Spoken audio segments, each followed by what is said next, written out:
G'day everyone, SGD here. This is Thundercracker. You might know him. He's one of the two Seekers from 1984 that aren't Starscream. He's the blue fella. For the past 40 years, as far as TV has been concerned, Thundercracker has been nothing more than a hired goon. Did you know that in G1 he was voiced by John Stephenson, who also voiced Cup in Season 3 and was the voice of Mr. Slate from the Flintstones? That's literally the most interesting thing about Thundercracker in the G1 cartoon. But our friend Thundercracker here has a lot of hidden potential. He's more than meets the eye. Who is Thundercracker? To say Thundercracker is an absolute nothing of a character isn't that far from the truth. During the entirety of the original cartoon, Thundercracker's lines clock in at under 4 minutes and he doesn't make an impression.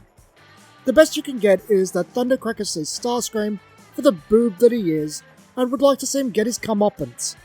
Thundercracker just comes off as a middle-aged guy that's been in the game a long time and is a bit jaded. A Decepticon counterpart to Ironhide comes to mind, except that he's of far less importance as a character. Even his body being reused to become Scourge isn't as interesting as it sounds, since Scourge is an entirely different entity that seemingly retains no aspects of Thundercracker's personality or memories. Unicron just used Thundercracker's body for materials. Thundercracker has returned 3 times since G1, and none of these depictions are any better than G1. Cybertron's dub is very fond of accents, and Thundercracker has a thick southern twang. He's a good old southern boy. As the character is a comedy villain in the vein of Team Rocket from Pokemon, this was a deliberate choice. Transformers Animated takes the most literal approach to a redeco, and Thundercracker is a clone of Starscream. Each of the Starscream clones have aspects of his personality amplified, and Thundercracker has both Starscream's egotism and ambition. It's also worth noting that this character was only named in the toy line, never being addressed as such in the series.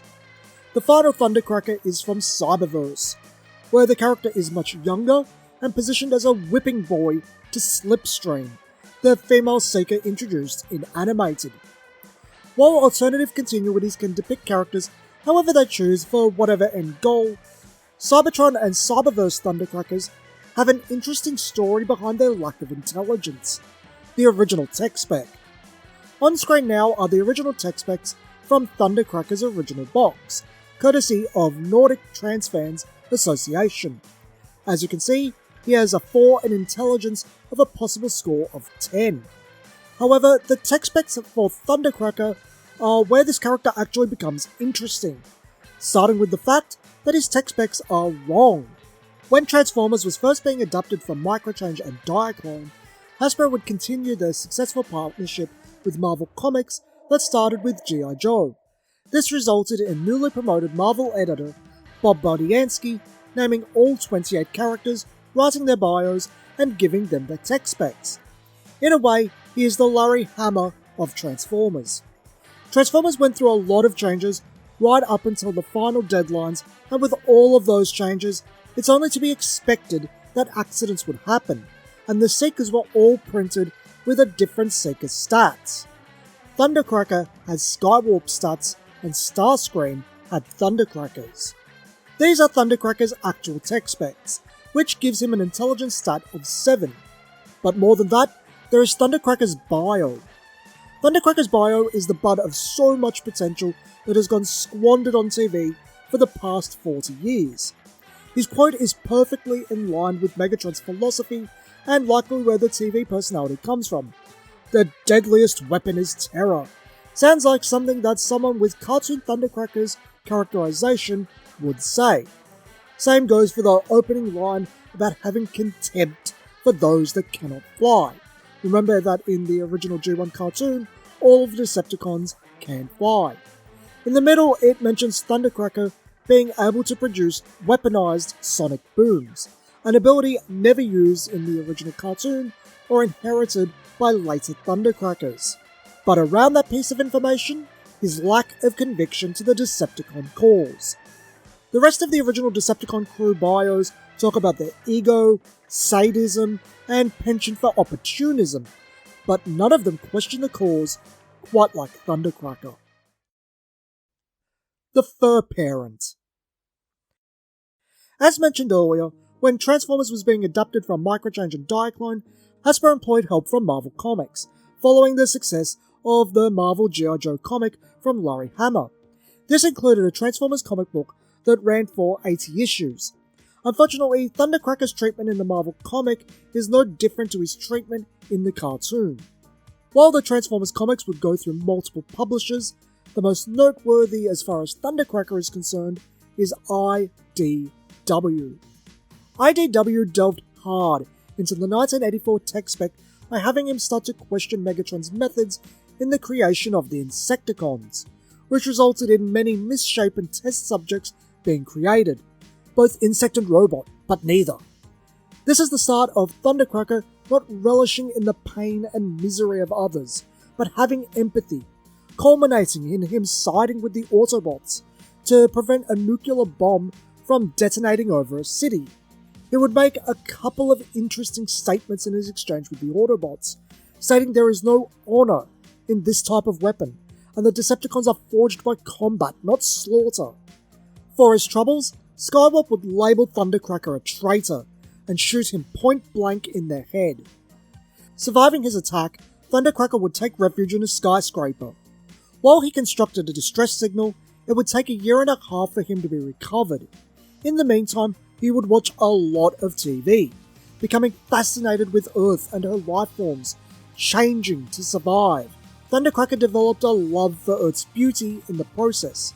This would eventually lead to Thundercracker befriending Bumblebee and helping the Autobots fend off both the Predacons and Combaticons, though not siding with them permanently. Over time, Cybertron would be restored, yet Thundercracker would remain on Earth.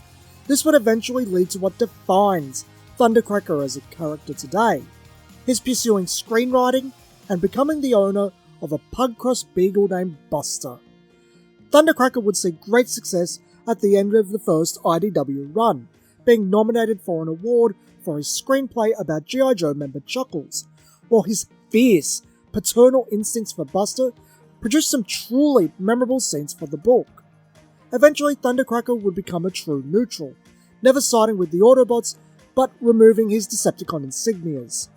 While the face turn of Thundercracker is a tried and true story beat that has roots deep in Transformers lore that previously once unused, I have my suspicions that there is a bit of Beast Wars Dinobot in IDW Thundercracker's DNA, especially early on. This also brings up another character that is much closer to Thundercracker. More than name only. The Transformers of the late 1990s and early 2000s were no stranger to villainous characters betraying their Megatron. There is of course Beast Wars Dinobot, but also Armada Starscream. Armada Starscream is a very different character to G1 Starscream, where the original was an ambitious backstabber, abused for his behaviour for the entertainment of the viewer. This Starscream had something of a knight or samurai theme, and would see constant belittlement and abuse from his Megatron. This would lead Starscream to temporarily siding with the Autobots and developing a friendship with the human Alexa. His story arc would conclude in Starscream sacrificing himself in the battle against Unicron in an attempt to get the Autobots and Decepticons to join forces against the planet-sized threat. While the motivation and end for the character is very different, the actual story beats are pretty close all things considered. Both are a redemption arc of sorts, but Armada Starscream has a very close connection to Thundercracker, more so than just being a Seeker-type Decepticon jet. In the last quarter of the Transformers Armada anime, many characters would obtain a powered-up form. This was a simple redeco of the toy to help Hasbro and Takara reuse their molds, but some were referential in nature. Starscream would even address his reference. It looked like Thundercracker. And that is how the toy was released. Armada Starscream's story arc is commonly cited as the most beloved part of the Unicron trilogy of anime, but the franchise as a whole is so entrenched in G1 now, and has been for many years, that as a character, Armada Starscream cannot be done again, at least not in an animated series. For better or worse, Starscream is stuck as some variation on the original cartoon, and more cartoons are inclined to revisit Armada Wheeljack, the Autobot that went bad, rather than find a way to revisit the Decepticon with honour. This story beat deserves to be revisited, and Thundercracker is the way to do it. Thundercracker as a character ultimately serves no purpose in the cartoons. Like the Coneheads in Skywarp, he's a goon with next to no personality. But Thundercracker can be the inheritor of the Dinobot character archetype, eventually leading him to gaining the Armada body as a powered-up form, and potentially Buster as a battle master that becomes a sword as a way to show a softer side to him. The best part of all of this is that it is completely in line with the original bio, and lets Starscream stay Starscream. Also, a Starscream redeco of Armada Thundercracker. Always have to get the most out of those molds. If you enjoyed today's video and want more Transformers content, be sure to like and subscribe. Till next time, thanks for watching.